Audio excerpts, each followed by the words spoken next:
10 விதமான ஜெபத்தை குறித்து இன்றைக்கி நம்ம பார்க்க போகிறோம். ஸோ ஜெபத்தில் ஒரு 10 விதம் நம்ம எப்படி ஜெபிக்கணும்னு பார்த்துருந்தோம். அதனுடைய வீடியோவை நம்ம ஸ்பிரிச்சுவல் WF என்ற சேனலில் போட்டிருக்கிறோம். பல மணி நேரம் ஜெபிப்பது எப்படின்னு பார்த்துருக்குறோம். ஜெபத்தை தடை செய்கிற காரியங்களை குறித்து பார்த்துருக்குறோம். இப்படி ஜெபத்தை குறித்தும் வேதத்தை குறித்தும் பல வீடியோஸ்களை நம்மளுடைய சேனலில் நம்ம போட்டிருக்கிறோம். உங்கள் ஆவிக்குரிய வாழ்க்கையில் அநேக ரகசியங்களை இந்த சேனல் மூலமாக கர்த்தர் கிருபையில் அநேக வார்த்தைகளை நம்ம தியானித்து கொண்டு இருக்கிறோம். இந்த டீச்சிங்ஸ் நிறைய பேருடைய லைஃப்பில் இம்பேக்டை உருவாக்குது, நிறைய மாற்றங்களை உருவாக்குது. நான் நிச்சயமாக விசுவாசிக்கிறேன். ஆவிக்குரிய வாழ்க்கையில் இன்னும் முன்னேறணும்னு நினைக்கிறவங்களுக்கு கண்டிப்பாக இந்த சேனல் உதவியாக இருக்கும். இன்றைக்கு கூட நம்ம பார்க்க போகிறது 10 டைப்ஸ் ஆஃப் ப்ரேயர், 10 வகையான ஜெபம்.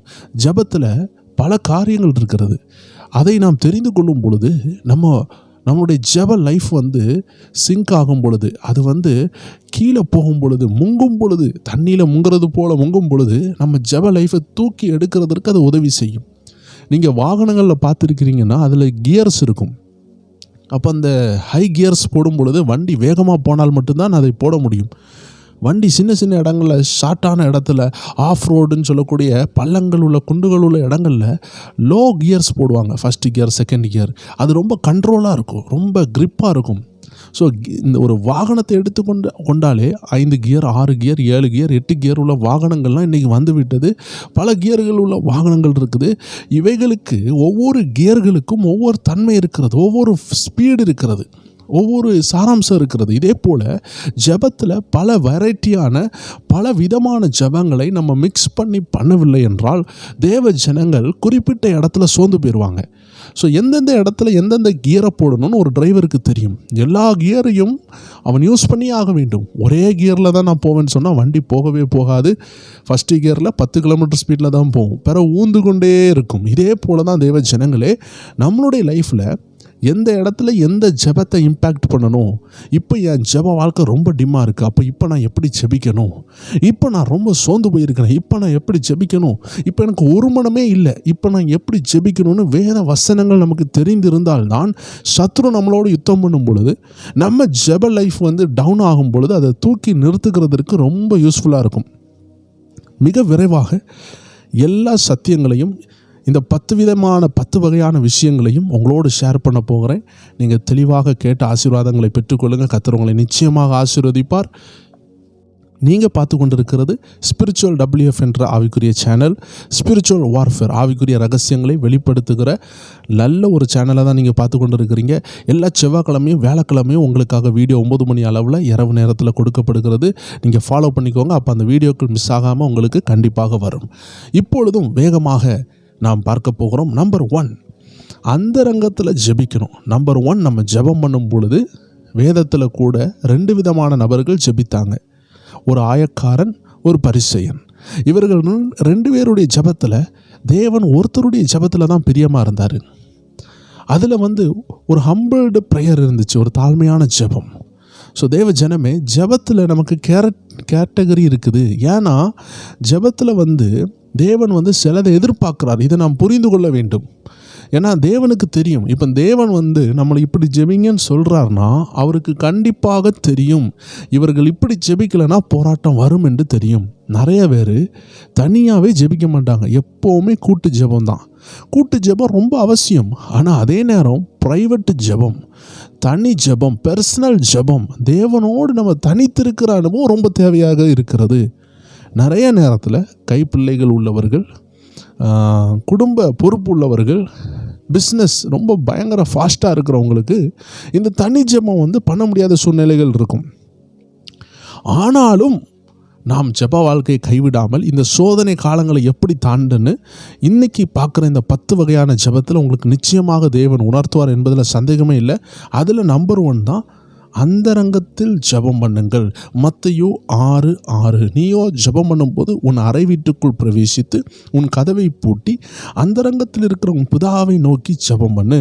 அப்பொழுது அந்தரங்கத்தில் பார்க்கிற உன் பிதா வெளியரங்கமாய் உனக்கு பலன் அளிப்பார்.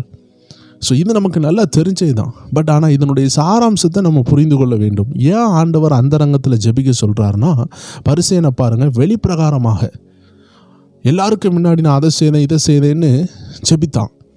ஆனால் அந்த ஆயக்காரன் எல்லாருக்கும் முன்னாடி ஜெபித்தாலும் அவனுடைய உள்ளத்தில் உள்ள ரகசியங்களை வெளியே உளரலை. நான் அவர்களுக்கு உதவி செய்தேன், நான் இதை செய்தேன், நான் வாரத்தில் இப்படி உபவாசம் எடுக்கிறேன், பெருமையாக அவன் பேசவில்லை. அவன் உள்ளம் மறைந்திருந்தது, சீக்கிரட்டாக இருந்தது, பெர்சனலாக இருந்தது. ஆண்டவர்கிட்ட வந்து புலம்பினானே தவிர உள்ள ரகசியங்களை வைத்திருந்தான். இதே போல தான் நம்ம தனி ஜெபத்துக்குள்ளே வரும்பொழுது நம்மளுடைய பர்சனல் விஷயங்களை ஆண்டவரோட ஷேர் பண்ண முடியும். சில பாவங்களை பப்ளிக் ஜெபத்தில் நம்ம மன்னிப்பு கேட்க முடியாது. வந்து போன குறைவுகளை மன்னிப்பு கேட்க முடியாது. சில நேரம் நம்ம சிலருக்காக ஜெபிக்கணும்னு நினைப்போம், அந்த கூட்டத்தில் அவங்க இருப்பாங்க. ஆனால் நம்ம தனி ஜெபத்தில் போனால் அவர்கள் பேரை சொல்லி ஜெபிக்க முடியும். விசேஷமாக தனி ஜெபம்னு சொல்லுகிறது ரொம்ப ரொம்ப ப்ரைவேட்டான, ப்ரைவசியான, ரொம்ப அருமையான நேரம். ஏன்னா தேவன் நம்மளோடு மனவிட்டு பேச முடியும். தேவன் சிலப்போ நம்மளை அள வைப்பார், கை தட்டி பாட வைப்பார், சந்தோஷப்படுத்துவார். 4 பேருக்கு முன்னாடி நம்ம இதை செய்ய முடியாது. அவரோடு நம்ம தனித்து இருக்கணும்னா கண்டிப்பாக நம்ம தனி ஜெபம் பண்ணியே ஆக வேண்டும். உங்கள் லைஃப்பில் தனி ஜெபம்னு ஒன்று இல்லைன்னா கண்டிப்பாக அதை கொண்டு வாங்க. ஒரு ஊழியர் கேட்டார், தினமும் உனக்கு 5 லட்சம் ரூபா கிடைக்குதுன்னா ஒரு குறிப்பிட்ட வேலையை 1 மணிக்கூர் தான் அந்த வேலையை வந்து செய்வீங்களான்னு கேட்டால் எத்தனை பேர் செய்வோம்? தினமும் 1 மணிக்கூர் அந்த வேலையை செய்தால் 5 லட்ச ரூபா கிடைக்குமா? விடுவாங்களா நம்ம மக்கள்? ஒரு மாதத்துக்கே 5 லட்சம் இன்றைக்கி கிடைக்க மாட்டேங்குது. விடவே மாட்டாங்க. இந்த கொரோனா நாட்களில் கொரோனாவால் பாதிக்கப்பட்டவர்களுக்காக சில டாக்டர்ஸ்கள் இன்றைக்கி வந்து கல்ஃப் கண்ட்ரீஸில் அவர்கள் போன நாட்கள் உண்டு. அந்த நாட்களில் அவர்களுடைய ஒரு நாள் சம்பளமே குறைஞ்சது 1 லட்ச ரூபா வரைக்கும் கொடுத்து கூப்பிட்டார்கள். அரசாங்கம் கூப்பிட்டது, அங்கே உள்ள அரசாங்கங்கள் கூப்பிட்டது. அப்போது நிறைய பேர் என்கிட்ட ஜெபிக்க கேட்டாங்க, நாங்கள் போட்டுமா? நான் சொன்னேன், பணம் ஆசைப்பட்டு போக வேண்டாம், பணம் என்றைக்குனாலும் வரும். ஆனால் ஜீவன் போனால் ஜெபம் பண்ணி தேவ சித்தம்னா மட்டும் போங்க. ஒரு சேவையாக போகணும், கர்த்தர் இடைப்படுகிறாருன்னா போங்க அப்படின்னு தான் நான் சொல்லி ஆலோசனை கொடுத்தேன். ஏன்னா நம்ம கொரோனா டேஸில் நம்ம போயிடுவோம், ஒரு நாள் சம்பளம் 1 லட்ச ரூபான்னு சொல்லிடுவாங்க. அது 20 நாள் 30 நாள் கேம்ப் மாதிரி போடுவாங்க. கஷ்டப்பட்டு போனால் 20 லட்ச ரூபா 30 லட்ச ரூபா கிடச்சிரும். பட் அதில் அவங்க அஃபெக்ட் ஆகி கொரோனா அவங்களுக்கு வந்து அவங்க மறிச்சிடக்கூடாது. ஆனால் அது கொரோனா வந்த நாட்கள் அதை பற்றி ரொம்ப தெரியாது. ப்ரிவென்ஷனாக இருந்தால் பாதுகாக்க முடியும் என்று சொல்கிறாங்க. ஆனால் அது ஒரு பண ஆசையினால் நம்ம போகக்கூடாது. பணம் எல்லாவற்றுக்கும் உதவும், ஆனால் பண ஆசை ஆபத்து. பணம் நமக்கு தேவை தான், ஆனால் பண ஆசை எல்லா தீமைக்கும் வேறாக இருக்கிறது. பணம் வேணும்னு போய் நாளைக்கு மரித்து போனால் என்ன ஆகும்? அவங்க பிள்ளைகளுடைய நிலைமை என்ன ஆகும்? மனைவியினுடைய நிலைமை என்ன ஆகும்? ஸோ அதனால் பணம் தாராங்கன்னு சொல்லிட்டு எதையும் செய்கிறதுக்கு துணிகிறது தான் இந்த உலகம். அப்போது 1 மணிக்கூர் ஒரு வேலையை செய்கிறோம், அந்த வேலைக்கு 5 லட்ச ரூபா கிடைக்குதுன்னா நம்ம செய்யாமல் இருப்போமா? கண்டிப்பாக அதை செய்வோம். அது எந்த வேலைனாலும் நான் செய்வேன் தான் எல்லாரும் நம்ம சொல்லுவோம். அப்போ யோசித்து பாருங்கள், 1 மணிக்கூர் ஒரு வேலையை செய்யணும்னு சொன்னால் 5 லட்ச ரூபா தாராங்கன்னு சொன்னால் நம்ம செஞ்சிடுறோம். ஆனால் அதே நம்ம ஜெபிக்கிறோம்னு சொன்னால் நம்ம செய்ய மாட்டோம். ஒரு பாஸ்டர் கேட்டார், நீங்கள் தினமும் 1 மணிக்கூர் ஜெபிங்க, 5 லட்ச ரூபா தாரோம் அப்படின்னு சொன்னார். சும்மா ஒரு பேருக்கு அவர் சொல்லி காமிச்சார். தினமும் ஜெபிங்க, 1 மணிக்கூர் ஜெபித்தா 5 லட்ச ரூபா தாரேன்னு சொன்னால் எத்தனை பேர் ஜெபிக்காமல் இருப்போம்? எல்லாரும் ஜெபிப்பாங்க. ஏன்னா ரூபா கிடைக்குது. 1 மணிக்கூர் மட்டும் இல்லை, தினமும் நான் 3 மணிக்கூர் ஜெபிக்கிறேன்னு சொல்லுவாங்க. ஏன்னா ரூபா கிடைக்கிறதுனால ஜெபிக்கிறாங்க.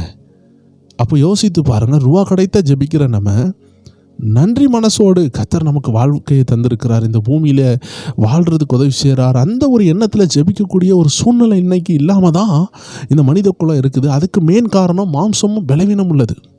அது ஜெபிக்கிறதுக்கு எப்போவுமே தடை செய்யும். அதனால தான் தேவ ஜனமே, ஜெபம் வந்து நமக்கு செய்கிறதுக்கு சில விதங்கள் இருக்குது. இந்த மாம்சம் தடை செய்யாமல் அதை செய்கிறதுக்கு தான் ஆண்டவர் சொல்கிறாரு, முதல்ல தனியாக வாங்க. ஏன்னா தனியாக வந்தால் தனி ஜெபம் பண்ண முடியும். நீங்கள் பலப்பட்டால் தான் பிறகு அடுத்தவங்களை பலப்படுத்த முடியும். ஸோ நம்பர் 1 ப்ரையாரிட்டி தனி ஜெபம். இதுக்கு பிறகு தான் கூட்டு ஜெபம். நிறைய பேர் எப்போவுமே கூட்டு ஜெபத்தில் ஃபஸ்ட்டே போயிடுவாங்க, 2வது என்ன செய்வாங்க? தனி ஜெபத்தில் வருவாங்க. நான் சொல்லுகிறேன், ஃபஸ்ட்டு தனி ஜெபம். ஃபஸ்ட்டு நீங்களும் ஆண்டவரும், 2வது கர்த்தர் உங்கள் மூலமாக அடுத்தவங்களை பலப்படுத்துவார், அடுத்தவங்க மூலமாக உங்களை பலப்படுத்துவார். ஸோ தனி ஜெபத்தை நீங்கள் பில்டு பண்ண ஆரம்பிக்கணும். நீங்கள் கிறிஸ்துவுக்குள்ளே புதிதாக இருக்கிறீங்கன்னா, ஜெபம் பண்ண கற்றுக்கொண்டு இருக்கிறீங்கன்னா சபையை நாடலாம், நல்ல ஊழியர்களோடு இணைந்து ஜெபிக்கலாம், அது தவறு கிடையாது.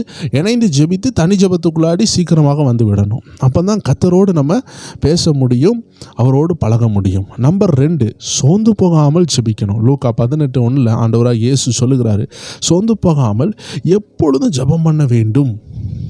நம்ம ஆண்டவராக இயேசுக்கு தெரியும், நம்ம ஜனங்கள் ஜெபிக்க ஆரம்பித்த உடனே ஃபஸ்ட்டு நம்மளை ஏமாத்துகிறது நம்ம மாம்சம்தான். பிசாசு வாரானோ இல்லையோ, நம்ம மாம்சத்துக்குள்ள எண்ணங்கள் அப்படியே கிளறும். நாளைய தினத்துக்கு என்ன செய்ய, அடுத்த வருஷம் என்ன செய்ய, 5 வருஷத்துக்கு பிறகு ஒரு மகளுக்கு கல்யாணம் இருக்கும், இல்லைனா 5 வருஷத்துக்கு பிறகு ஒரு மகன் வளர்ந்து வேலைக்கு போகணும். அதற்காக இன்றைக்கே கவலைப்படுவாங்க. அதனால தான் ஆண்டு சொல்கிறாரு, சோர்ந்து போகாமல் ஜெபியுங்கள். சோர்வு வரும்பொழுது என்ன செய்யுங்க, வசனத்தை சொல்லுங்கள். வசனம் சொல்லுது, நாளைய தினத்திற்காக கவலைப்படாதீர்கள். ஸோ இந்த மாதிரி வசனங்களை எடுத்து நம்ம பேசும் பொழுது பிசாசானவன் வெட்கப்பட்டு போவான். அதனால தான் ஆண்டு சொல்கிறார், சோர்ந்து போகாதீங்க. ஏன்னா ஜெபம் செய்கிறவங்க தனி ஜெபம் பண்ணலான்னு வந்தாச்சு இப்போ.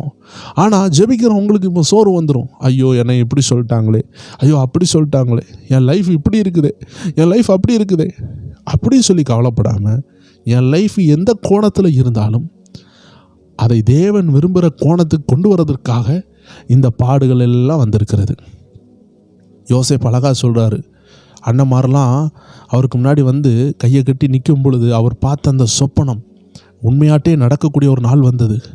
அந்த நாட்களில் இவர் தான் யோசேப்புன்னு தெரிஞ்ச உடனே எல்லாரும் பயந்தாங்க. யோசேப்பு நம்மளை கொண்டுருவானோ, நம்ம குழியில் தூக்கி போட்டோமே, அப்பாட்ட போய் சொன்னோமே, இன்றைக்கி யோசேப்பு எவ்வளோ பதவியில் இருக்கிறான், நம்மளை கொண்டு போட்டுறக்கூடாதுன்னு பயப்படும் பொழுது யோசேப்பு சொன்னார், இதெல்லாம் தேவன் அனுமதித்தார்னு சொன்னார். தேவ ஜனங்களை, நம்ம உயர்வின் பாதைக்கு தேவன் நிறைய பாடுகளை அனுபவிப்பார். அந்த அனுமதிக்கிற பாடுகளை குறித்து நம்ம என்ன செய்யக்கூடாது, சோர்ந்து போகக்கூடாது. நீங்கள் அதனால் ஜெபத்தில் 2வது ஸ்டேஜ் சோர்ந்து போகாமல் சோத்திரம் பண்ணுங்க, பாடுங்க, சந்தோஷமாக இருங்க, கடந்த விஷயங்களை நினைத்து நன்றி செலுத்துங்க, கர்த்தர் காப்பாற்றிய விதங்களை நினைத்து நீங்கள் நன்றி செலுத்துங்க. இதெல்லாம் செய்யும் பொழுது சோர்வு உங்களை விட்டு போயிடும். அப்போ ஜெபத்தில் சோர்ந்து போகக்கூடாதுன்னு நல்லாவே நீங்கள் இப்போ புரிஞ்சுக்கிட்டீங்க. நம்பர் 3வது விஷயம், விசுவாசத்தை ஆட் பண்ணணும். யாக்கோபு 5வது அதிகாரம் 15வது வசனம் சொல்லுகிறது, விசுவாசம் உள்ள ஜெபம் பிணியாளியை ரட்சிக்கும். அப்படி என்றால் என்ன? விசுவாசம் உள்ள ஜெபத்திற்கு பவர் இருக்குது. அது எதனாலும் மாற்றும், நோய்களை மாற்றும், கட்டுகளை உடைக்கும். விசுவாசம் மலையை பெயர்க்கும். அப்போது நம்மளுடைய ஜெபத்தில் கொஞ்சம் விசுவாசத்தை ஆட் பண்ணணும்.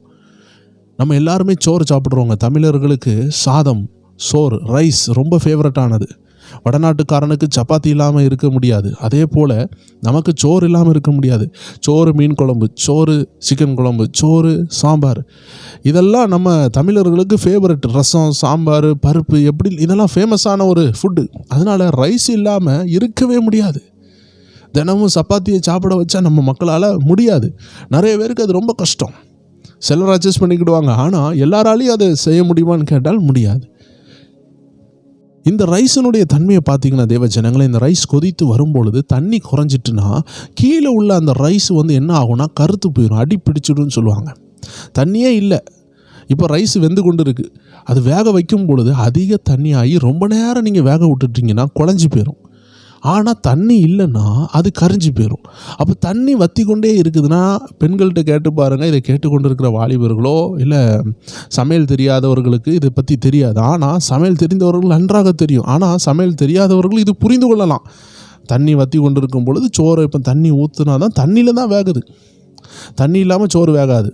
அப்போ தண்ணி குறைஞ்சி வரும்பொழுது கீழே என்ன ஆகும், கரிய தொடங்கும். தண்ணி இருக்கும் பொழுது அதை கலக்கி விட்டுக்கிட்டே இருப்பாங்க, அது கரியாது. அப்போ தண்ணி தேவைப்பட்டால் ஒரு மக்கு தண்ணி எடுத்து ஊற்றுவாங்க, ஒரு செம்பு ஊற்றுவாங்கள, ஒரு கிளாஸ் ஊற்றுவாங்க. இதே போல் தான் உங்கள் ஜெபத்தில் ஒரு கிளாஸ் ஊற்ற வேண்டியது இருக்குது. உங்கள் ஜெபம் என்ற அரிசி நல்லா வேகணும்னா விசுவாசம் என்ற தண்ணியை ஊற்றுங்க. அடிக்கடி சோர்ந்து போய் உட்காந்துருக்கிறீங்க. கர்த்தருடைய வசனங்கள்லாம் எதுக்கு நமக்கு தந்திருக்கிறாரு? நம்ம இருதயத்துக்குள்ளாத அவைகள் ஏன் இருக்கிறது? ஏன் நம்ம கையில் வேதமாக தந்திருக்கிறாரு? சும்மா வைக்கிறதுக்கா? அது ஆவியின் பட்டயம், அதை எடுத்து போராடணும். விசுவாசத்தை நம்ம இருதயத்துக்கு கொண்டு போகிறதுக்கு, இருதயத்திலிருந்து வெளியே கொண்டு வர்றதற்கும் வசனம் தேவையாக இருக்குது. வசனத்தை உள்ளே கொண்டு போகும்பொழுது விசுவாசம் உள்ளே வருகிறது. வசனத்தை வாயை திறந்து சொல்லும் பொழுது விசுவாசம் உங்கள் வாயிலிருந்து புறப்படுகிறது. அதுதான் பிணியாளியை ரட்சிக்கும். விசுவாசம் உள்ள ஜெபம். எப்படி இந்த விசுவாசம் உள்ள ஜெபத்தை பண்ண முடியும்? வசனத்தை ஃபஸ்ட்டு இருதயத்துக்கு கொண்டு போகணும், வாக்குத்தத்தங்களை கொண்டு போகணும். கர்த்தர் பேசுகிறது உங்களை பலப்படுத்தும். 2வது, கர்த்தர் பேசுனதை சொல்லி ஜெபிக்கும் பொழுது விடுதலைகள் உண்டாகும். இதுதான் விசுவாசம் உள்ள ஜெபம். இது நம்பர் 3. இப்போ நம்பர் 4, யாக்கோபு 5:16 போட்டிருக்கிறது, ஊக்கமான ஜெபம், ஊக்கமான வேண்டுதல், பெட்டிஷன்ஸ், சப்மிஷன்ஸ், இப்படி இது எல்லாமே என்னென்னா, இந்த சப்ளிகேஷன்ஸ், பெட்டிஷன்ஸ், இது எல்லாமே ஜெபத்தினுடைய ஒரு பாகம். இப்போ இதில் என்ன போட்டிருக்குதுன்னா, அதனுடைய மத்திய பாகத்தில் நீதிமான் செய்யும் ஊக்கமான ஜெபம், நீதிமான் செய்யும் ஊக்கமான வேண்டுதல் மிகவும் பலனுள்ளதாக இருக்கிறது. அப்போ நம்பர் 4, ஊக்கமுள்ள ஒரு ஜெபம். ஊக்கம்னா என்னென்னா, நிறைய பேர் அப்படியே கையை கட்டிட்டு உட்காந்துருப்பாங்க, ஜெபிக்கவே மாட்டாங்க. மீன்ஸ் ஜெபம்னு சொன்னாலே அப்படியே கையை கட்டி உட்காந்துருப்பாங்க, எல்லா விஷயத்துலையும் ஆக்டிவாக இருப்பாங்க. ஆனால் ஜெபம் வந்தோடனே என்ன ஆயிரும், அந்த ஊக்கம் போயிடும், அப்படியே சவுண்டே வெளியே கேட்காது. இல்லைன்னா ஊரில் அந்த ஓரமாக இருக்கிற இந்த ரோட்லேருந்து அந்த ரோடு வரைக்கும் அவங்க சவுண்டு கேட்கும். நான் யாரையும் பரியாசம் பண்ண சொல்லலை, விசில் அடித்தாங்கன்னா அங்கே வரைக்கும் கேட்கும். ஆனால் ஜெபம் வந்துட்டால் என்ன ஆகுதுன்னு தெரில, அப்படியே மௌனமாக ஆயிடுவாங்க. ஆனால் சிலரை பார்த்தீங்கன்னா அப்படி ஜெபிப்பாங்க, அவங்கள பார்த்தாலே தெரியும் என்ன வேகமாக ஜெபிக்கிறாங்க. தேவ ஜனங்களே, வெளியே உள்ள ஆக்ஷன் மட்டும் இல்லை, இருதயத்துக்குள்ளேயும் ஒரு ஊக்கம் வேணும், நம்பிக்கை வேணும், கான்ஸ்டன்ட் ப்ரேயர், ஊக்கமான ஜெபம், விடாமல் ஜெபிக்கணும். சிலவங்க பார்த்தீங்கன்னா ஜெபிக்க ஆரம்பிப்பாங்க, 2 நிமிஷத்தில் விட்டுருவாங்க. ஒரு ஊக்கம் இருக்காது. ஊக்கம் தான் என்ன செய்யுது, தொடர்ந்து ஜெபிக்க வைக்கும்.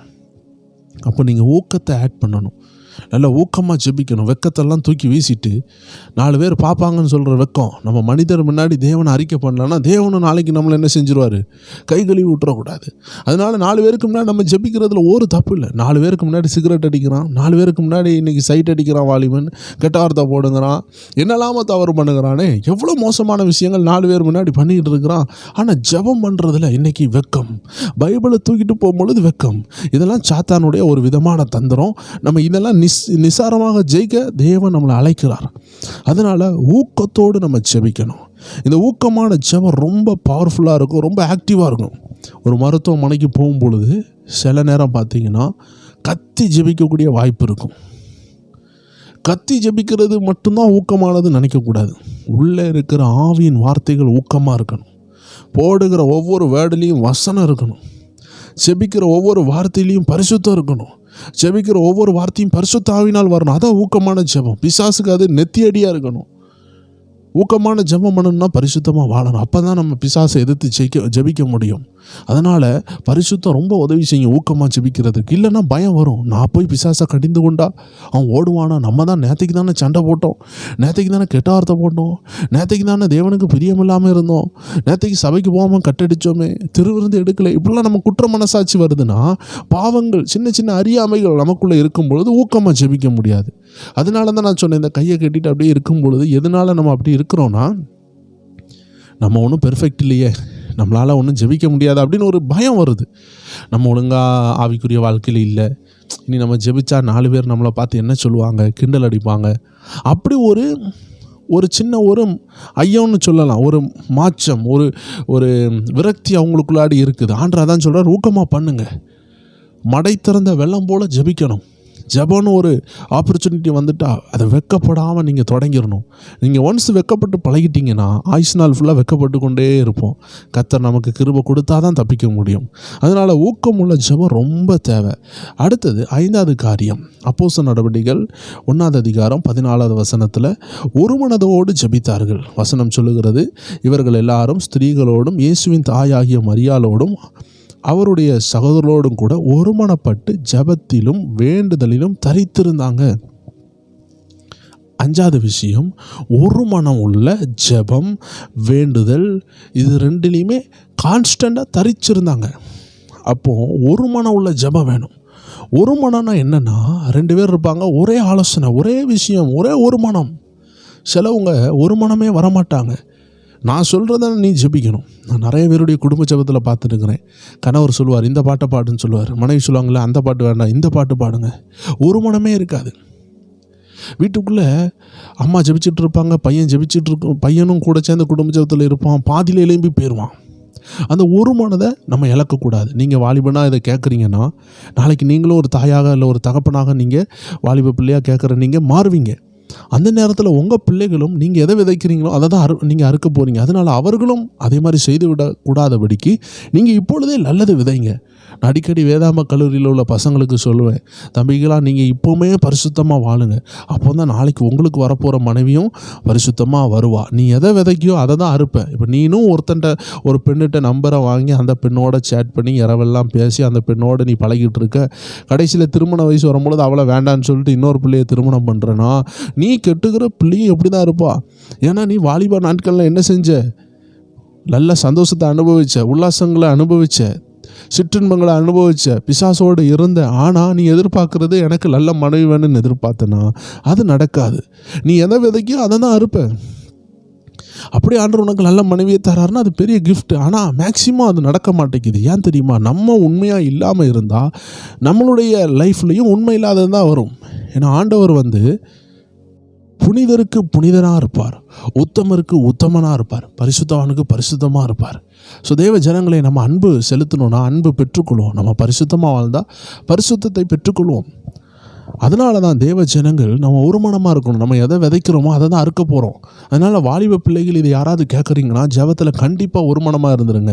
எத்தனையோ விஷயத்திற்கு எவ்வளோ மணிக்கூர் செலவழிக்கிற நம்ம இந்த ஜெபத்தில் ஒரு 5 நிமிஷம் நமக்கு செலவழிக்க முடியாமல் இருக்கிறது காரணம் நம்ம மைண்டை நம்ம ரொம்ப வீக்காக வச்சுருக்கிறோம். ஒரு மனம் வர விடாமல் நம்ம என்ன செய்கிறோம்? தடை பண்ணுறோம்.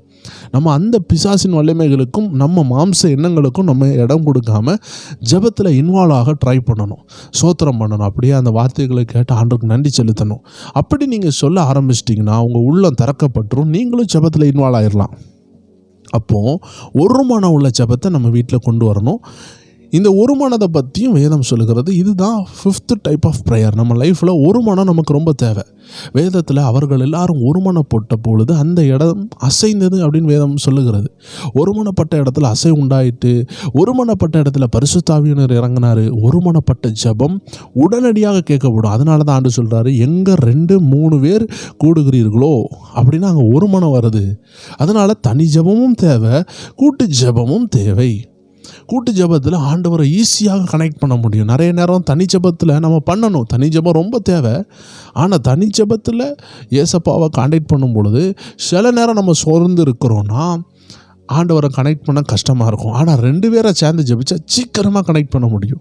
ஆனால் எப்போவுமே 2 பேர் தான் ஜெபித்து கொண்டே இருக்க முடியுமான்னா முடியாது. ஏன்னா ஒவ்வொரு நபரும் ஒவ்வொரு வேலையில் இருப்போம். கணவர் மனைவியை எடுத்துக்கொள்ளுங்களேன், எப்பொழுதும் 2 பேர் ஜெபித்து கொண்டே இருக்க முடியுமா? முடியாது. ஏன்னா கிச்சன் வேலைகள் இருக்கிறது, பிள்ளைகளை கவனிக்கணும், ஸ்கூலுக்கு அனுப்பணும், இல்லை ஆஃபீஸுக்கு போகணும், இல்லை பர்சனல் வேலைகளுக்கு போகணும். ஏதோ ஒன்று நம்ம வேலைகள் செய்கிறதுனால எப்பொழுதுமே நம்ம 2 பேராக ஜெபிச்சுக்கிட்டே இருக்க முடியாது. நம்மளே தனி ஜெபத்தை வளர்த்துக்கிட்டோன்னா எப்பொழுதும் ஜெபிக்கலாம். அதனால தான் ஒரு மனதை நம்ம காத்துக்கொண்டு அந்தந்த டைமில் ஒரு மனதோடு செபித்து நம்ம பலனை பெற்றுக்கொண்டு பரிசுத்தாவின் வல்லமையை பெற்றுக்கொண்டுட்டோன்னா, அந்த வல்லமையை பெற்றுக்கொண்டவங்க அதை புதுப்பித்து கொண்டுட்டிங்கன்னா திரும்பி நீங்கள் தனி ஜெபத்தில் ஈஸியாக பண்ண முடியும். 120 பேர் எப்பொழுதும் திரும்பி கூடியிருந்தாங்க. எப்பொழுதும் அவர்களுக்கு ஆவியானவர் கொடுக்கப்பட்டு கொண்டே இருந்தாருன்னு பைபிள் எழுதலை. ஒன்ஸ் 120 பேர் கூடினாங்க, பரிசுத்த ஆவியானவர் வந்தாங்க. அதுக்கப்புறம் அவங்க கூடி ஜெபித்தாங்க. அதுக்கப்புறம் பரிசுத்த ஆவியானவர் கூடவே தான் இருந்தார். அப்போது நம்ம அப்பப்போ நம்ம கூடி ஜெபிக்கும் பொழுது நமக்கு என்ன உண்டாகும்? பரிசுத்த ஆவியின் வல்லமை உண்டாகும், நமக்கு பலன் உண்டாகும். ஒரு முறை நீங்கள் அந்நிய பாஷை ஆவியின் அடையாளங்கள் அபிஷேகம் பெற்றுக்கொள்வீங்க. அதுக்கப்புறம் திரும்பியும் அந்நிய பாஷை ஆண்டவர் தருவார், புதிய பாஷைகள் தரலாம். ஆனால் ஒன்ஸ் நீங்கள் ஆவியினால் நிரப்பப்பட்டுட்டு ஆவியானவர் உங்கள் கூட தான் இருப்பார். அப்போ ஒவ்வொரு முறையும் ஏன் கூடி ஜெபிக்கணும்னு நீங்கள் கேட்டிங்கன்னா, ஒவ்வொரு முறையும் நீங்கள் அனல் குறைஞ்சி போவீங்க, ஆவியில் பலவீனம் ஆகலாம், சோர்ந்து போகலாம். அதனால் 2 பேர் 3 பேர் ஒரு 10 பேர் 20 பேரோட சேர்ந்து ஜெபிக்கும் பொழுது ஒரு கூட்டு அக்னி நமக்கு உண்டாகும். அதுக்கு பிறகு நம்ம தனி ஜெபம் பண்ண எளிமையாக இருக்கும். அதனால் அப்பப்போ நமக்கு கூடி ஜெபிக்க வேண்டிய ஒரு ஜெபம் நமக்கு ரொம்ப தேவையாக இருக்குது. அடுத்தது நம்பர் 6, எபேசியர் 6வது அதிகாரம் 18வது வசனம் சொல்லுகிறது, ஆவியில் ஜெபியுங்க, எந்த சமயத்திலையும் சகலவிதமான வேண்டுதலோடும் விண்ணப்பத்தோடும் ஆவியிலே ஜெபம் பண்ணி அதன் பொருட்டு மிகுந்த மன உறுதியோடும் சகல பரிசுத்தவான்களுக்காக, அதுக்கு கீழே உள்ளது வேண்டுதல் செய்யுங்க, பரிசுத்தவான்களுக்காக வேண்டுதல் செய்கிறதுல விழித்திருங்கள் சொல்லுது. ஆனால் நம்மளுடைய தேவையான விஷயம் என்னென்னா ஆவியிலே ஜெபம் பண்ணுங்கள். தேவ ஜனங்களே 2 ஆவி இருக்குது. ஒன்று பரிசுத்த ஆவி, இன்னொன்று மனித ஆவி. நம்ம பரிசுத்த ஆவியிலையும் ஜெபிக்கணும். அதை குறித்து நம்ம கடைசியில் பார்க்கலாம். இப்போது நம்ம ஆவியோடு நம்ம ஜெபிக்கணும். வசனம் சொல்லுது ஆவியோடு உண்மையோடும். நம்ம ஆவி பரிசுத்த ஆவியில் நிறைந்து ஜெபிக்க ஒப்பு கொடுக்கணும். அப்போ நமக்கு தேவை மறுபடி பிறக்கணும். இன்றைக்கி கிறிஸ்தவத்துக்குள்ளாடி அபிஷேகம், அந்நிய பாஷை, தீர்க்க தரிசனம், விடுதலை இதெல்லாம் நிறைய தெரிஞ்சிருக்கிறாங்க. ஆனால் அந்த மறுபடி பிறக்கிறத பற்றி ரொம்ப தெரியவே இல்லை. ரட்சிப்பு, மறுபடி பிறப்பு, இந்த மனம் திரும்புதல் இதை குறித்து அவர்களுக்கு தெரியவில்லை. மறுபடி பிறக்கிற அனுபவம் நமக்கு வேண்டும், ரட்சிக்கப்படுற அனுபவம் வேண்டும், மனம் திரும்புகிற அனுபவம் வேண்டும்.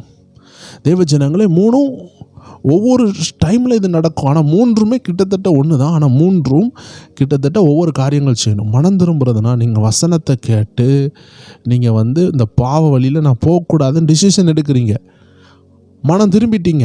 ஆனால் இப்போ நீங்கள் ஸ்டில் ரட்சிக்கப்படலை. ஏன் ரட்சிக்கப்படலைன்னா, நீங்கள் ஆண்டவராக இயேசுவை இருதயத்துக்குள்ளே ஏற்றுக்கொள்ளலை.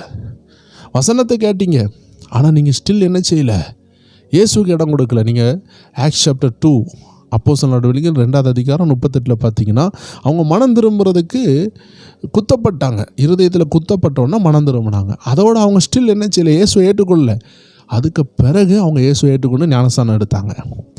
அப்போது மனம் திரும்புகிற ஸ்டேஜின்னு சொல்லுகிறது, வசனத்தை கேட்ட உடனே இனி அந்த பாவத்தை விட்டு நம்ம திரும்பிடுவோம் அப்படின்னு சொல்கிறது தான் மனம் திரும்புதல். அதனுடைய க்ரீக் பேர் மெட்டனோயியான்னு சொல்லுவாங்க. ரிப்பண்டன்ஸ், மானசாந்திரம், மன்ஃப்ரானே இப்படின்னு சொல்லி ஒவ்வொரு லாங்குவேஜில் இந்த வேர்டை பல ரீதியில் சொல்கிறாங்க. நம்ம தமிழில் மனம் திரும்புதல் அப்படின்னு சொல்லுகிறோம். அப்படி என்றால் நேராக தவறான ஒரு வழியில் போனவன் அதை விட்டு திரும்புகிறான், அதுதான் மனம் திரும்புதல். ரட்சிப்பு என்றால் இயேசு கிறிஸ்துவை இருதயத்தில் ஏற்றுக்கொண்டு வாயால் அறிக்கை செய்து இயேசுவை உள்ளத்தில் ஏற்றுக்கொண்டுகிற அந்த ஏற்றுக்கொள்கிற ஜெபத்தை பண்ணாதான் உண்மையாட்டே ரட்சிக்கப்படுகிறான். மனம் திரும்புறது, ரட்சிக்கப்படுறது, இது ரெண்டுமே அழகான அனுபவம். 3வது அனுபவம் மறுபடி பிறக்கிறது. எப்போ மறுபடி பிறக்கிறான்? அழிவில்லாத வித்தாகிய திருவசனத்தினால தான் மறுபடி பிறக்க முடியும்னு வேதவசனம் சொல்லுகிறது. அப்போ வசனம் இருதயத்துக்குள்ளே போக ஆரம்பிக்கணும். போக தான் நம்ம அதாவது உள்ள செத்து இருக்கிற ஆவி உயிரடையும், வசனத்தின் வல்லமையினால் உயிரடையும். அப்போ நம்ம இருதயத்தை கர்த்தர் திறக்க ஆரம்பிப்பார். லேதியாளின் இருதயத்தை திறந்தவர் திறக்க ஆரம்பிப்பார். ஸோ இந்த மாதிரி விஷயங்கள் எல்லாம் இன்றைக்கி சபையில் ரொம்ப குறைஞ்சிட்டு, அதனால தான் நம்ம ஆவியை இன்வால்வ் பண்ணாமல் நம்ம ரொம்ப மண்டையிலிருந்து ஜெபிப்போம். ஆவியோ உற்சாகம் உள்ளதுன்னு ஆண்டு சொல்கிறார், மாம்சமும் பலவீனம் உள்ளதுன்னு சொல்லுகிறார். இந்த இடத்துல சொல்லப்பட்ட, இந்த வசனத்தில் சொல்லப்பட்ட ஆவின்னு சொல்லுகிறது பரிசுத்த ஆவியானவர் குறித்து சொன்னாலும், நம்மளுடைய ஆவியிலையும் நம்ம ஜெபிக்கணும், நம்ம தெரிந்து கொள்ள வேண்டும். மனுஷனுடைய ஆவி கர்த்தர் தந்த தீபம், இதை நம்ம உபயோகப்படுத்தணும். நிறைய பேர் இன்றைக்கி சிந்தனையை உபயோகப்படுத்தி ஜெபிக்காங்க. ஆவியில் மறுபடி பிறக்கலன்னா சிந்தனையால் தான் ஜெபிக்க முடியும். அதனால தான் சீசர்கள் தூங்கிட்டாங்க. ஆண்டவர் சொன்னார் ஆவியை உற்சாகம் உள்ளன்னு சொன்னார். அது பரிசுத்த ஆவியை பற்றி சொல்லலை, உள்ளா இருக்கிற ஆவி, உள்ளான மனுஷன். அப்போ உள்ள மனுஷன் உற்சாகமாக இருப்பான். அந்த ஆவியில் ஜெபிக்கணும். மாம்சம் பலவீனம் உள்ளது அப்படின்னா என்ன? எவ்வளோதான் கட்டுமஸ்தான குஸ்தி சண்டை போடுகிற பாக்ஸராக இருந்தாலும், WWF சாம்பியனாக இருந்தாலும், எவ்வளோ பெரிய ரெஸ்லராக இருந்தாலும், எவ்வளோ பெரிய பாடி பில்டராக இருந்தாலும், ஜெபம்னு சொல்லும்பொழுது கொட்டாய் விட்டு தூங்க தொடங்கிடுவாங்க. ஏன்னா மாம்சம்னு சொல்லுகிறது இந்த கட்டுமஸ்தான பாடியை பற்றி சொல்லலை, சிந்தனை சார்ந்த ஆத்மீகமான அந்த ஆத்மீக அந்த உள்ளான மனுஷனை பற்றி சொல்லப்படுகிறது. பாவ மனுஷன், மாம்ச எண்ணங்கள் நம்மளை ஜெபிக்க விடாது, தூங்க வச்சிடும். அதனால தான் ஆவியில் தான் ஜெபிக்க முடியும். அப்போ நீங்கள் கண்டிப்பாக மறுபடி பிறக்கணும். மறுபடி பிறக்கணுன்னா வசனத்தை நல்லா கேட்டு உங்களை தாழ்த்தி கேட்கணும். எல்லா பெருமையும் விட்டுட்டு, வசனத்தை கேட்டால் என்ன லாபம் அதெல்லாம் விட்டுட்டு வசனம் என்ன சொல்லுதுன்னு கேட்டு பாருங்கள். கொஞ்சம் கொஞ்சமாக ஜெபித்து, நிறைய பேருக்கு செய்தியை கேட்டாலே புரியாது. கிறிஸ்தவ வாழ்க்கையில் செய்தியை கேட்டால் நியூஸ் மாதிரி கேட்டுட்டு இருப்பாங்க. நிறைய பேர் கதை மாதிரி கேட்பாங்க. அது இருதயத்துக்கு போகாது, மண்டையில் போயிட்டே இருக்கும், அறிவில் போயிட்டு இருக்கும். அதனால தான் ஒரு அற்புதம் நடக்காது. இருதயத்துக்குள்ளே வார்த்தை போயிட்டுனா தீர்க்க தரிசனமாக இருக்கும். இருதயத்துக்குள்ளே வசனம் வரும்பொழுது நீங்கள் அந்த பிரச்சனையில் இருக்கும் பொழுது கரெக்டாக ஆண்டவர் பேசுகிறாருன்னு கண்டுபிடிச்சிருவீங்க. நல்ல அனுபவம் உள்ள கிறிஸ்தவர்கள்ட்ட விசாரித்து பாருங்கள், அவங்க கரெக்டாக சொல்லுவாங்க. அப்போ வசனம் சிந்தனையில் போகிறதுக்கும் இருதயத்துக்குள்ளே போகிறதுக்கும் வித்தியாசம் இருக்கிறது. அதே போல் நீங்கள் சிந்தனையிலேருந்து ஜெபிக்கிறதுக்கும் இருதயத்திலிருந்து ஜெபிக்கிறதுக்கும் வித்தியாசம் இருக்குது. ஸோ இந்த இருதயத்திலிருந்து ஜெபிக்கிறது தான் ஆவியில் ஜெபிக்கிற ஜெபம். ஸோ தேவ ஜனங்களை உங்கள் ஆவியை இன்வால்வ் பண்ணி ஜெபிங்க. அப்போ தான் நீங்கள் மாம்சத்தில் பலவீனப்பட்டு சோதனைக்கு உட்பண்ணி நீங்கள் சோர்ந்து போகாமல் நீங்கள் விழித்திருந்து ஜெபிக்க முடியும். ஏன்னா ஆவியோ நமக்கு என்னது? உற்சாகம் உள்ளது. அதை தான் ஆண்டவர் என்ன சொல்கிறார்? 7வது விஷயம் அதுதான். 7வது விஷயம் விழித்திருந்து ஜெபிங்கள்னு ஆண்டவர் சொல்லுகிறார். நம்ம 6 விஷயம் பார்த்தோம். 7வது விஷயம் ஆவியானவரே எப்படி நமக்கு கொடுக்குறாரு பாருங்கள். மார்க்கு 14:38 நீங்கள் சோதனைக்கு உட்படாதபடி விழித்திருந்து ஜெபம் பண்ணுங்கள். ஆவியோ உற்சாகம் உள்ளது தான், மாம்சமும் பலவீனம் உள்ளது. ஸோ விழித்திருந்து ஜெபிக்கிறதுக்கு நமக்கு உதவி செய்கிறது நம்ம உள்ளான மனுஷனாகிய ஆவி தான். ஏன்னா இந்த ஆவி தூங்காது. வசனம் சொல்லுகிறது, இஸ்ரவேலை காக்கிறவர் உறங்குவதும் இல்லை தூங்குவதும் இல்லை. ஏன்னா இந்த சரீரத்துக்கு தாங்க ரெஸ்ட்டு தேவை. இந்த மாம்சத்துக்கு தான் என்ன இருக்குது? வலி இருக்குது, வேதனை இருக்குது, புண்ணு இருக்குது, வியாதிகள் இருக்குது. ஆனால் பரலோகத்தில் வியாதி இல்லை, அங்கே சோர்வு இல்லை, அங்கே களைப்பு இல்லை, அங்கே விசர்ப்பு இல்லை. ஆண்டவர் போட்ட சாபந்தான், உனக்கு பூமி முல்லை பிறப்பிக்கும், நீ வேர்வை சிந்தி நீ சாப்பிடுவ. அது ஒரு சாபம். ஆண்டவரை ஏற்றுக்கொண்ட பிறகு இந்த பூமியில் இருந்து விடுதலை ஆகிற வரைக்கும் விசர்ப்பு நமக்கு உண்டு, வியாதிகள் இருக்கும். ஆனால் தேவ ஜனமே, பரலோகத்தில் அந்த வியாதி கிடையாது. அதனால் வியாதியோ சரீரமோ அங்கே இல்லாததுனால, ஆவிக்குரிய சரீரம் இருக்கிறதுனால அங்கே தூக்கம்னு ஒன்று கிடையாது. நம்ம ஆச்சரியப்படலாம். தூக்கம் டயர்டானால் தானே தேவை. நம்ம நல்லா சாப்பிட்ற கிட்னிக்கு, அதை டைஜஸ்ட் பண்ணுற கிட்னி குடல்களுக்கு ரெஸ்ட்டு தேவை. ரெஸ்ட்டே கொடுக்காமல் சாப்பிட்டுட்டு இருந்தால் என்ன ஆகும்? அதுக்கும் பலவீனம் ஆயிடக்கூடாதுன்னு தான் ஆண்டவர் தூக்கணும்னு வச்சுருக்கிறார். உடம்புல உள்ள எல்லா செல்ஸ், இரத்த நாணங்கள் எல்லாம் பலப்படுறதுக்கும், உடம்புக்கு நல்லா ஆரோக்கியம் உண்டாகிறதுக்கும், கண் நல்லா தெளிவாக பார்க்குறதுக்கும் தூக்கம் தேவையாக இருக்குது. இதே போல் ஆவிக்குரிய உலகத்தில் பலவீனப்படக்கூடிய பொருள் ஒன்றுமே கிடையாது. அவங்க கிட்னி, லங்ஸு, நுரையீரல் அப்படிலாம் ஆவிக்குரிய மண்டலத்தில் இல்லை. அங்கே நம்ம ஆவிக்குரிய தூதர்களை போல இருப்போம். அதனால் அங்கே தூக்கம்னு ஒன்றும் கிடையாது. நம்ம ஆண்டவர் தூங்குறதும் கிடையாது. 24 மணிக்கூறும் ஆண்டவரை துதிச்சு கொண்டு இருக்கிறாங்க. அங்கே அற்புதமான விஷயங்கள் ஏராளம் இருக்குது பரலோகத்தில். அதே நபர் தான் உங்களுக்குள்ளே இருக்குது, அந்த ஆவி. அதனால தான் நீங்கள் தூங்கினாலும் நல்ல ஆவிக்குரிய நபர்கள்ட்ட கேட்டு பாருங்கள், அவங்க உள்ளான மனுஷன் தூங்க மாட்டான். அது துதிச்சு கொண்டு இருக்கும், அது சோத்திரம் பண்ணி கொண்டு இருக்கும். அதிகாலையில் எழும்புனா ஒரு பாட்டு ஓடிக்கொண்டு இருக்கும். நம்ம தூங்கினாலும் நமக்குள்ளே ஒரு ஆள் தூங்காமல் இருக்கிற நபர் தான் ஆவி. அதனால தான் ஆண்டு சொன்னார், நீ மாம்சத்தில் ஜெபித்தா முடியாது, ஆனால் ஆவியில் ஜெபி முடியும். அப்போ நம்ம விழித்திருந்து ஜெபிக்கணும். தூக்கத்தை ஜெயிக்கணும்னா ஆவியில் ஜெபிக்கணும். நீங்கள் ஆவியில் சோத்திரம் பண்ண பழகிட்டீங்கன்னா கண்டிப்பாக எளிமையாக நீங்கள் என்ன செஞ்சிருவீங்க? ஜெபத்தில் முன்னேற முடியும். நிறைய பேருக்கு ஒரு டவுட்டு, இது எப்படா நடக்கும்? எல்லாருக்கும் கஷ்டம் தான். சைக்கிள் ஓட்டுறது கஷ்டம், நீச்சல் அடிக்கிறது கஷ்டம், புல்லாங்குழல் ஊதுறது கஷ்டம், கிட்டார் அடிக்கிறது கஷ்டம், டிரைவிங் ஓட்டுறது கஷ்டம். இது எல்லாம் இன்றைக்கி நடக்கலையா? கிட்டார் யாரும் அடிக்கலையா? கார் யாரும் ஓட்டலையா? பைக் யாரும் ஓட்டலையா? சைக்கிள் யாரும் ஓட்டலையா? நீச்சல் அடிக்கலையா? எல்லாமே அனுபவம் தான் தேவச்சனமே. ஒரு முறை சாம்ஜபத்திர என்ற தேவ மனிதர் அழகாக விளக்கினார். புல்லாங்குழல் ஊதுனா, எல்லாரும் ஊதுனா அதில் உள்ள சவுண்டு வராது, இசை வராது. நம்மளாம் அறியாதவங்க ஊதுனா அதை எடுத்து ஊதும் பொழுது, நம்ம ஊதும் பொழுது அதில் காற்று தான் வரும். ஆனால் அறிந்தவர்கள் ஊதுனா புல்லாங்குழல் ஃப்ளூட்டில் இருந்து இசை வரும். தேனிலும் இனிமையான இசைகளை நீங்கள் கேட்கலாம். ஆனால் தெரியாதவங்க ஊதும் பொழுது, அதில் பழகாதவங்க ஊதும் பொழுது காற்று வரும். இதே போல் தான் தேவ ஜனமே, ஒரு நீச்சல் தெரியாதவனை தண்ணியில் போட்டிங்கன்னா அவன் மூங்கிடுவான். நீச்சல் தெரிஞ்சவன் அழகாக அடிப்பான். சைக்கிள் ஓட்ட தெரியாதவனை சைக்கிளை கொடுத்தீங்கன்னா கீழே போட்டுருவான். ஆனால் ட்ரைனிங் எடுத்தவன் கீழே போட மாட்டான். அதுக்குன்னு சொல்லிட்டு ஒரே நாளில் நான் சைக்கிள் படித்தேன், ஒரே நாளில் நீச்சல் படித்தேன், ஒரே நாளில் நான் புல்லாங்குழல் ஊத படித்தேன், யாராலையும் சொல்ல முடியாது. ஒரு பிறந்த பிள்ளை ஒரே நாளில் நான் வளர்ந்து 20 வயசாக ஆகிட்டேன்னு சொல்ல முடியுமா? முடியாது. அதனால் இன்றைக்கி நிறைய பேர் சோர்ந்து போகிறாங்க. சோர்ந்து போகவே கூடாது. கிறிஸ்தவ வாழ்க்கையில் நம்ம சோர்ந்தே போகக்கூடாது. ஏன்னா கர்த்தர் ஒவ்வொன்றையும் கற்றுக் கொடுப்பார்.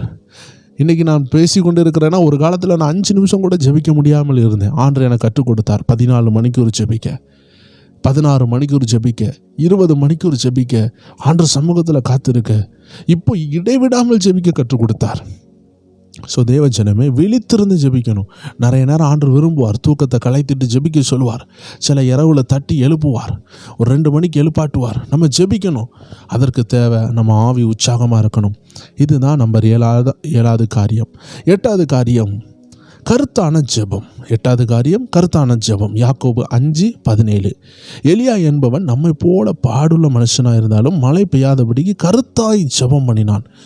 அப்போ நீங்கள் யோசிக்கலாம், ஒரு மனம் உள்ளன்னு ஜெபம்னு சொன்னீங்களே, அப்போ அது இது சேமான்னு கேட்டால் அது வேறு இது வேறு. ஒரு மனம்னு சொல்லுகிறது நம்ம கிட்ட உள்ளவங்களும் நம்மளும் தேவனுடைய ஆலோசனையும் பரிசுத்த ஆவியானுடைய ஆலோசனைக்கு இணைந்து நம்ம எல்லாரும் சேர்ந்து ஒரே மனதாய் வருகிறது தான் ஒரு மனம். ஆனால் கருத்துன்னு சொல்லுகிறது ஒரு மனம் கிடையாது. இது வித்தியாசம். இது ஃபோக்கஸ். இது நமக்குள்ளாடி உண்டாகிற ஃபோக்கஸ். அது ஒரு மனம் சொல்லுகிறது. 2 பேர் ஒரு மனப்படுகிறத பற்றி வேதம் சொல்லுகிறது. கருத்தாய் ஜெபிக்கிறது ஒரே மனிதன் ஒரு காரியத்தை ஃபோக்கஸ் பண்ணி ஜெபிக்கிறது, ஒரு காரியத்தை தேவனிடத்தில் போராடுகிறது. ஏன்னா ஜெபிக்க உட்கார்ந்தாலே பல சிந்தனைகள் வரும். உலக சிந்தனைகள் வரும், நாளைய தின கவலைகள் வரும், எதிர்கால பயங்கள் வரும், அற்புதம் நடக்கலையேன்னு கவலை வரும், ஆண்டவர் ஏன் இப்படி நடத்துகிறாருன்னு கவலை வரும். அப்போ நம்ம கருத்தாக ஜெபிக்க முடியாது. அதான் ஆண்டவருடைய வார்த்தை சொல்லுகிறது, அவன் நம்மை போல பாடு உள்ள மனுஷன்தான், அவனுக்கும் பாடு இருந்துச்சு. ஆனால் ஜெபிக்கும் பொழுது பாடுகளை சிந்தனையில் கொண்டு வராமல் கர்த்தர் செய்த நன்மைகளை நினைத்திருப்பார். பாடுகள் வரலைன்னா என்ன இருந்திருக்கும்? சிந்தனையில் கர்த்தருடைய வார்த்தை இருந்திருக்கும். பாடு இருக்கிற இடத்துல வசனம் இருக்காது, வசனம் இருக்கிற இடத்துல பாடு இருக்காது. அப்போது அவன் பாடுள்ள மனுஷனாக இருந்தாலும் ஜெபம் பண்ணும்பொழுது அவன் சிந்தனைக்குள்ளே பாடு இல்லாமல் இருந்துச்சு. சிந்தனையில் அவன் கஷ்டங்களுக்கும் மனபாரங்களுக்கும் பயத்திற்கும் இடம் கொடுக்காமல் கருத்தாக ஜெபித்தார். மழை நிற்கப்படட்டும் ஜெபித்தார். மழை பெய்யாமல் போயிட்டு எவ்வளோ அற்புதம் பார்த்தீங்களா? 3 வருஷம் 6 மாதம் மழை பெய்யலையாம். அதுக்கப்புறம் மழை வரட்டும் ஜெபிக்கிறார், மழை வருது. பாடுள்ள மனுஷனுடைய ஜெபத்தில் வாயின் அதிகாரம் இருக்கிறது. எப்படி இது வந்துச்சு? ஏன்னா பாடு இந்த உலகத்தில் இருக்கும். உண்மையான ஏசப்பா பிள்ளைகள் இந்த வசனத்திற்கு தப்ப வைக்க முடியாது. எந்த வசனத்திற்கு? உலகத்தில் உபத்திரம் உண்டுன்னு ஆண்டவர் சொன்னார். யாராவது ஒரு கிறிஸ்தவன் இந்த வசனத்திற்கு தப்பிக்க முடியுமா? நான் உலகத்தில் உபத்திரவமே இல்லாமல் வாழ்ந்தேன்னு சொல்ல முடியுமா? இல்லை. உலகத்தில் உபத்திரம் உண்டுன்னு ஆண்டவர் சொல்லியிருக்காருன்னா எல்லாருக்கும் ஏதோ விதத்தில் உண்டு. சிலருக்கு பண ரீதியாக உண்டு, கஷ்டப்படுவாங்க, ஏழைகளாக இருப்பாங்க. ஆண்டவர் அவங்க நிலைமையை மாற்றிடுவார், தேவ சித்தத்துக்கு நேராக கொண்டு வந்துடுவார். இன்றைக்கி நான் ஒரு ஊழியனாக இருக்கிறதுக்கு காரணம் என்னுடைய லைஃப்பில் வந்த பாடுகள் தான். இல்லைனா நான் வேறு ஏதாவது டிகிரி படித்து ஒரு இன்ஜினியராக மாறி இருப்பேன், இல்லை ஒரு டாக்டராக மாறி இருக்கலாம், இல்லை ஏதோ ஒரு தொழிலில் இருந்திருப்பேன், ஒரு பிஸ்னஸில் இருந்திருக்கலாம், ஒரு பேங்கில் வேலை போயிருக்கலாம். ஆனால் நான் ஆத்துமாக்களுக்கு பயன்பட்டிருக்க மாட்டேனே. ஆத்துமாவை ஆதாயப்படுத்தணுங்க ஞானவான்னு வேதம் சொல்லுகிறது. அப்போ என் வாழ்க்கையில் நான் படிக்கும் பொழுது எனக்கு உண்டான போராட்டம், என்னால் நிறைய படிக்க முடியல, உலக காலேஜுகளுக்கு போக முடியல. அந்த நேரம் நான் யோசித்தேன், என்னால் முடியலையே. ஆனால் ஆண்டவர் என்னை வேறு பாதையில் கொண்டு வந்தார். பைபிள் காலேஜில் உள்ள டிகிரிகளை தர ஆரம்பித்தார். அவர் வேறு திசையில் கொண்டு வந்தார். நான் அவர் காட்டின திசையில் வந்ததுனால தான் இன்றைக்கி இந்த உயர்வில் இருக்கிறேன். தேவன் இன்றைக்கி அநேக ஆத்துமாக்களுக்கு பயன்பட வைக்கிறார். என்கிட்ட வருகிறவங்களுக்கு இந்த இயேசு கிறிஸ்துவை குறித்து அருமையாக சொல்லிக் கொடுக்க, ரட்சிப்புக்கு நேராக நடத்த, அவர்கள் பாடுகளிலிருந்து விடுதலைக்கு நேராக கொண்டு வர கர்த்தர் உதவி செய்கிறார். அப்போ என் வாழ்க்கையில் அந்த பாடு வராமல், சில விஷயங்கள் எனக்கு பொருளாதாரம் சந்திக்கப்படாமல் இருந்ததுனால தான் இந்த பாதையில் வந்தேன். தேவஜனமே, நம்ம வாழ்க்கையில் வரக்கூடிய சிங்க கபிகள், சில ஆழக்குழிகள், சில மறுதளிப்புகள், சில அக்னி ஜுவாலைகள், சில வேதனைகள் தான் நம்மளை உயரத்துக்கு கொண்டு வருகிறது. எஸ்தருக்கு தாயும் இல்லை, தகப்பனும் இல்லை.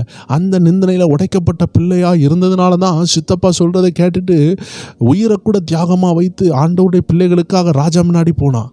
நல்ல சொகுசாக வாழ்ந்த பிள்ளை காலுக்கு மேலே கால் போட்டு மேகியும் நூடுல்ஸையும் சாப்பிட்டுக்கிட்டு கார்லேயும் சுற்றி கொண்டு இருக்கிற பிள்ளை உயிரை கொடுக்கறதுக்கு துணியாது. ஆனால் அப்பா இல்லாத பிள்ளை, வேதனையில் இருந்த பிள்ளை, நான் நெருக்கப்பட்டது நல்லது, நான் உபத்திரவப்பட்டது நல்லது, அதனால் கர்த்தருடைய பிரமாணத்தை கற்றுக்கொண்டேன்னு சொன்ன தாவீதை போல உடைந்த பிள்ளைகள், கஷ்டத்தை அனுபவித்த பிள்ளையாக இருந்ததுனால தான் உயிரை கொடுக்கறதுக்கு முன்னாடி வந்துச்சு. ஆனால் ஆண்டவர் பலி வாங்குகிற தேவன் அல்ல. அந்த ஆமானின் சதியை உடைத்து எஸ்தருடைய தியாகத்தை கனம் பண்ணினார். ஆனால் அந்த நல்ல உள்ளம் எப்படி வந்துச்சு? அப்பா அம்மா இல்லாமல் வளர்ந்ததுனால தான். ஸோ தேவ ஜனமே, நம்ம ஆண்டவர் நல்ல ஒரு குயவன். அவர் நமக்கு அப்பா தராமல் நம்மளை வளைந்து கொண்டு இருக்கிறாருன்னா கவலைப்படாதீங்க. அவரே அப்பாவாக இருப்பார். அப்பாவுடைய அன்பு எவ்வளோ நாள் தான் இருக்கும்? அப்பா ஒரு நாள் மரித்து தான் போகிறாங்க. சில நேரம் அப்பா இல்லாமல் நம்ம பிறந்திருப்போம். நம்ம பிறந்த பிறகு அப்பா மரிச்சிருப்பாங்க. ஆனால் வாழ்க்கையில் வளரும் பொழுது அப்பா இல்லாமல் வளர்ந்துருப்போம். இப்படி நிறைய விஷயங்கள் இல்லாமல் நம்ம வளர்ந்துருப்போம். நம்ம வாழ்க்கையில் உள்ள அத்தனை பாடுகளும் ஏன்னு கேட்காம கர்த்தர் அனுமதிச்சார், உயர்வுக்காக அனுமதிச்சார். நம்ம கண்டிப்பாக ஏற்றுக்கொள்ளணும். நம்ம மனசை திடப்படுத்தணும். ஏன்னா அதுக்குள்ளே உயர்வு மறைஞ்சிருக்கிறது. இல்லைன்னா நம்மளால் கருத்தாக ஜெபிக்க முடியாது. ஸோ உண்மையான தேவ ஜனங்கள் கண்டிப்பாக உபத்திரத்தை அனுபவிப்பாங்க. அந்த உபத்திரம் நல்லதாக மாற்றுது. உபத்திரம் இல்லைன்னா நம்ம தீமையானவர்களாக மாறிடுவோம். அதனால் நம்ம உபத்திரத்துக்குள்ளே இருக்கிறோன்னா தேவன் நம்மளை ஒரு நல்ல பாதையில் நடத்துகிறாரு நீங்கள் புரிஞ்சுக்கிடணும். அப்போ உபத்திரம் ரொம்ப தேவையாக இருக்குது. உபத்திரம் இல்லாமல் நம்மளால் வளரவே முடியாது. உபத்திரம் நம்மளை நல்ல உயர்ந்த நிலைமைக்கு கொண்டு வருகிறது. அதனால தான் உபத்திரத்தை கண்டு தேவ பிள்ளைகள் சோர்ந்து போகாமல் நம்ம கருத்தாக ஜெபிக்கணும். இதுதான் 8வது விஷயம். இப்போ 9வது விஷயம், இடைவிடாமல் ஜெபிக்கணும். 1 தெசலோனிக்கேயர் 5வது அதிகாரம் 17வது வசனம் சொல்லுகிறது, இடைவிடாமல் ஜெபிக்கணும். நான் அதனால தான் சொன்னேன், 2 பேர் சேர்ந்து ஜெபித்தா இடை விட்டு தான் ஜெபிக்க முடியும்.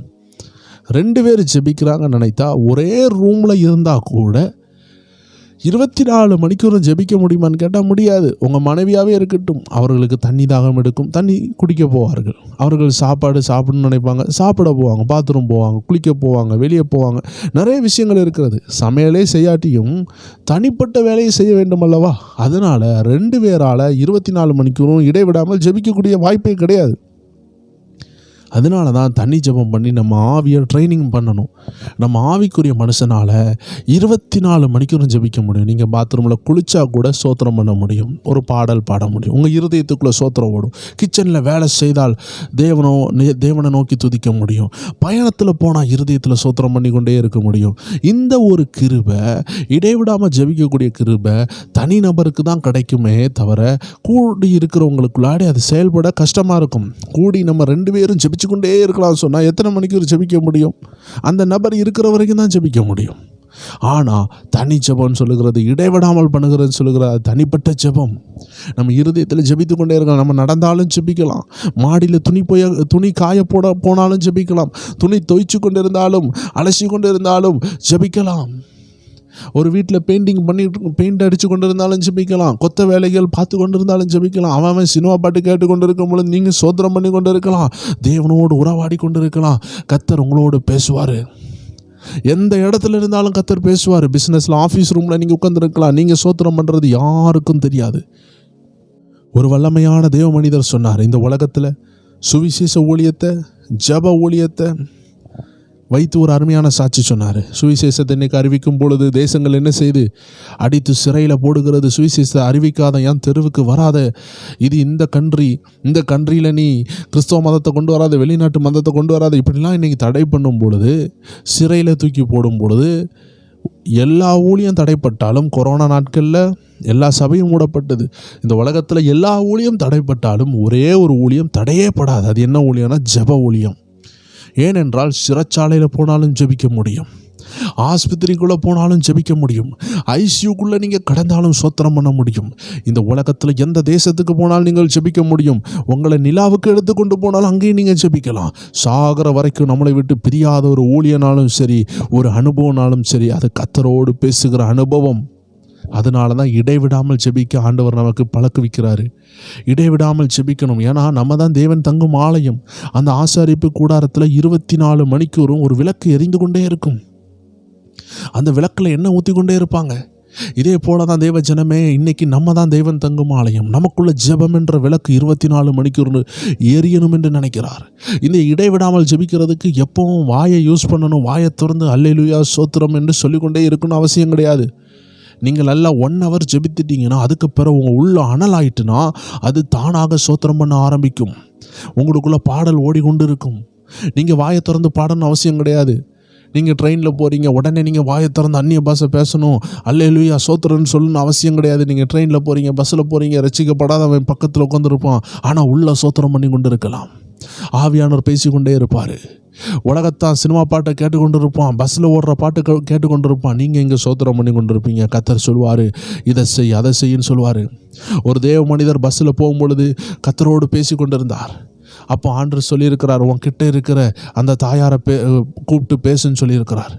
ஆண்டவர் சொன்னார், அந்த சகோதரி தற்கொலை பண்ண போகிறாள், அவளுக்கு பிள்ளைகள் இருக்கிறது, அவர்களுக்கு திருமணம் ஆக வேண்டும், அவர்கள் திருமணத்துக்கெலாம் உதவியாக இருக்க வேண்டும், தற்கொலை பண்ண வேண்டான்னு அப்படின்னு சொல்லும் பொழுது அந்த தாயாரை பார்த்து கேட்டாங்க.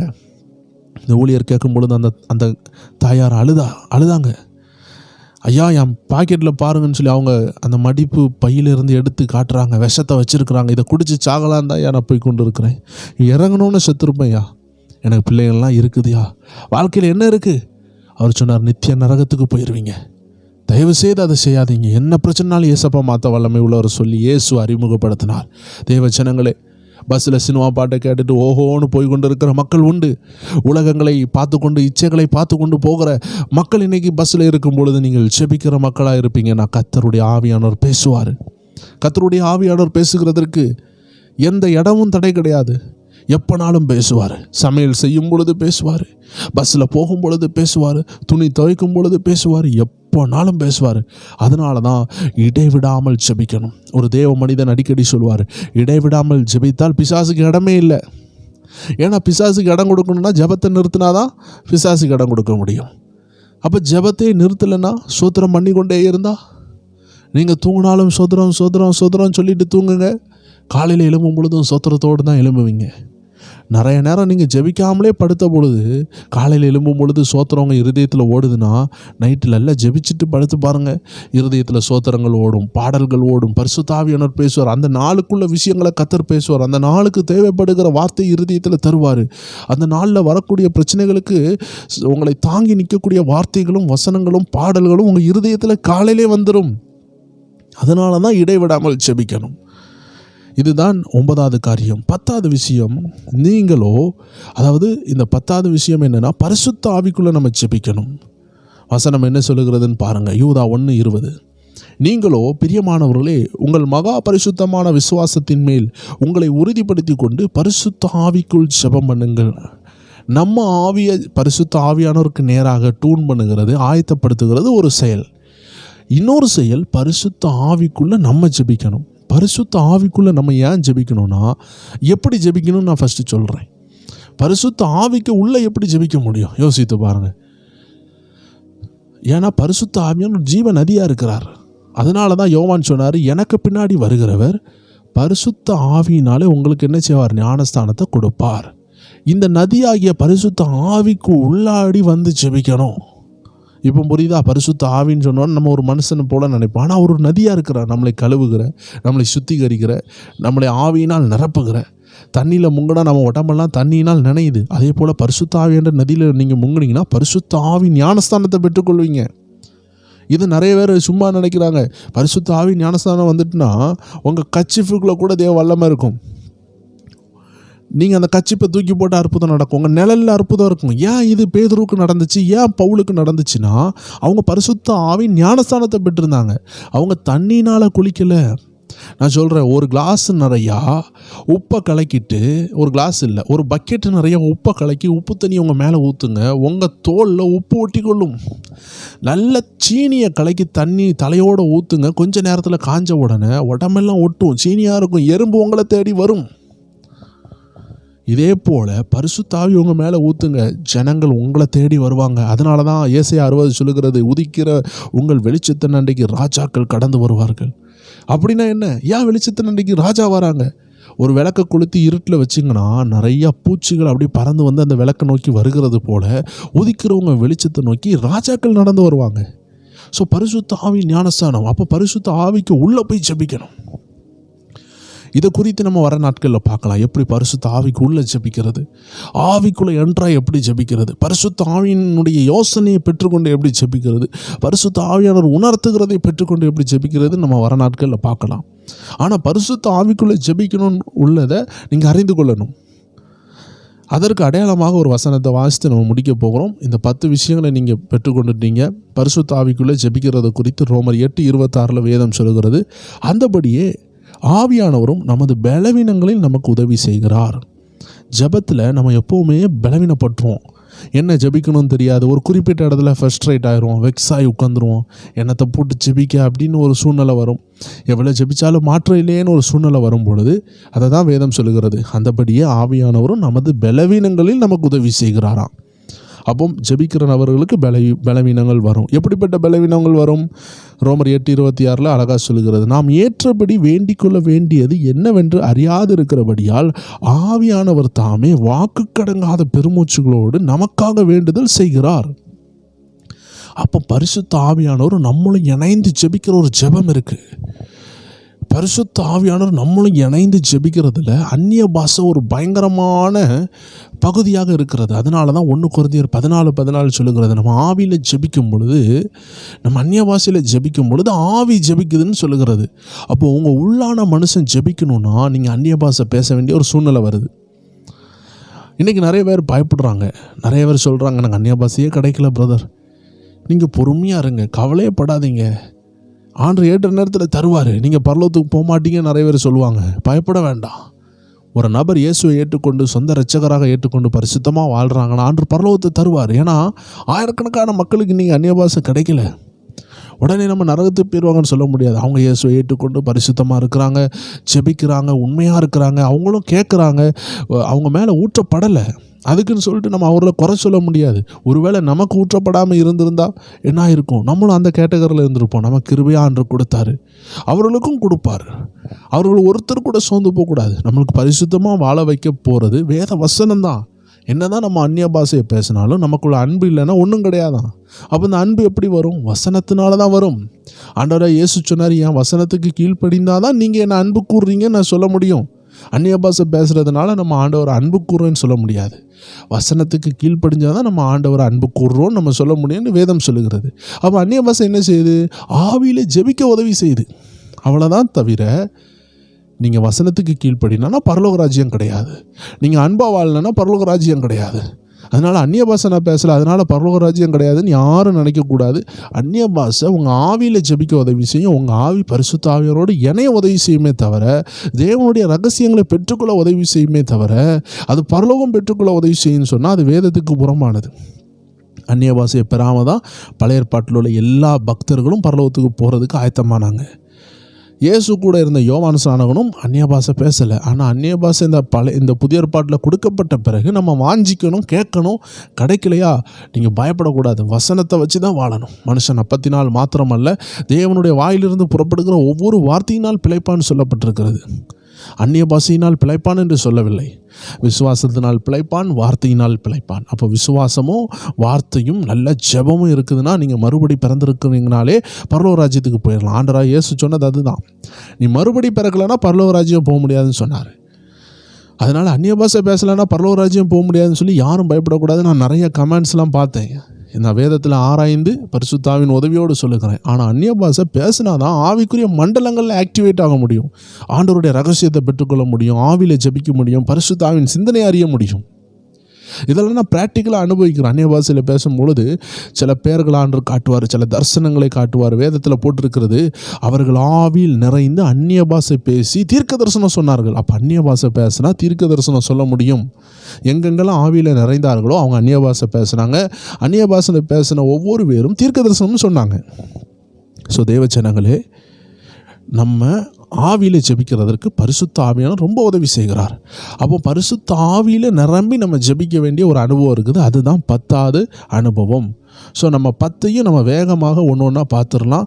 நம்பர் 1, அந்தரங்கத்தில் ஜெபிக்கணும், சீக்ரெட்டில் ப்ரேயர் பண்ணணும். நம்பர் 2, சோர்ந்து போகாமல் நம்ம ஜெபிக்கணும். நம்பர் 3, விசுவாசத்தில் நம்ம ஜெபிக்கணும். நம்பர் 4, நீதிமானுடைய ஜெபம் ரொம்ப பயங்கரமானது, அதனால் ஊக்கமான ஜெபத்தை நம்ம பண்ணணும். நம்பர் 5 ஒரு மனம் உள்ள ஜெபம். இந்த ஒரு மனமாக நம்ம ஜெபிக்கிறதுக்கு நம்மளை ஒப்பு கொடுக்கணும். நம்ம 6வது விஷயம் பார்த்தோம், ஆவியிலே நம்ம ஜெபம் பண்ணணும். நம்ம ஆவியில் மறுபடி பிறந்து நம்ம ஜெபிக்கணும், மாம்சத்தில் அல்ல ஆவியில். 7வது விஷயம், விழித்திருந்து ஜெபிக்கணும். மாம்சமும் பலவீனம் உள்ளது, அதனால் ஆவியில் நம்ம விழித்திருந்து ஜெபிக்கணும். 8வது விஷயம், எலியா கருத்தாக ஜெபித்தார். அப்போ கருத்து உள்ள ஒரு ஜெபத்தை நம்ம பண்ணணும். 9, இடைவிடாமல் ஜெபிக்கணும். 10வது காரியம், நம்ம பரிசுத்த ஆவிக்குள்ளே ஜெபிக்கணும். நிறைய பேருக்கு இந்த வசனங்கள் தேவைப்படும். நான் உங்களுக்காக 1லிருந்து வசனங்களை சொல்லுகிறேன். வசனங்களுக்கு தேவைப்பட்டவங்க எடுத்துக்கொள்ளுங்க. மத்தேயு 6:6.